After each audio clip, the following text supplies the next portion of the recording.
Look at that, Hulkenberg right on Hamilton. He is. Hamilton slowed by the back markers. He locks up. Hulkenberg might just go through here and back up into the lead. No, they've touched! And Hamilton and Hulkenberg come together. Damage for Hamilton and Hulkenberg. And the back markers getting in the way and seemingly ruining the afternoon for Hulkenberg and Hamilton as Button goes through. And Alonso into World Championship, taking position then. Unbelievable. Hamilton out of the race with damage to his McLaren. Alonso moves up into the podium places, while Sebastian Vettel currently down in 9th place. That's not a smart thing to do for Lewis. I don't know why he's taken to the racetrack. We'll look and pick through the pieces of what happened with Hamilton and Hulkenberg first. There's Timo Glock on the right-hand side. Hamilton is now kind of caught in the middle, but he's got past Glock.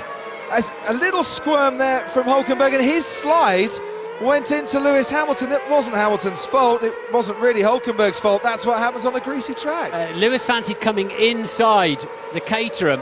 And yeah, it's Hulkenberg out of control. Just half a spin and slams into the McLaren. Meanwhile, Hulkenberg on the brakes, squirming into Lewis Hamilton. The Caterham of Heikki Kovalainen just ahead. Hamilton had nowhere to go, and the man who was leading the race and the man who was leading the race are now another victim. What a shame for Lewis Hamilton. Let's just reflect on the incident that ended his race with Nico Hulkenberg. I mean, such a shame for both of them in a way that this happened, because they both looked like they were in a great position and having some real fun out there.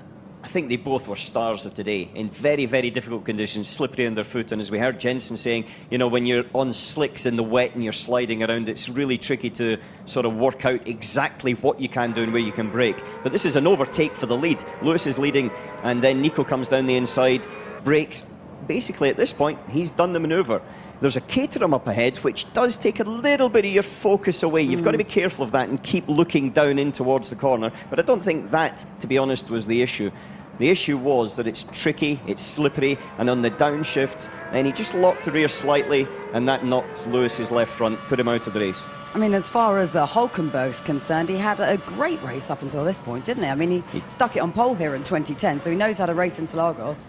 Yes, he did, and you see it just there on the onboard. He knows how to do it. He came down the inside, and there was one point where he changed from third to second gear. It locked the rear, and then after that he was sliding, he was slipping, and he was struggling to get it back. It was just really a pity that it took Lewis out of the race, and also it spoiled a little bit his race, but he came back to fifth. It was a stunning return. Yeah, it was a credible return for Nico Hulkenberg. Sadly not for Lewis Hamilton today.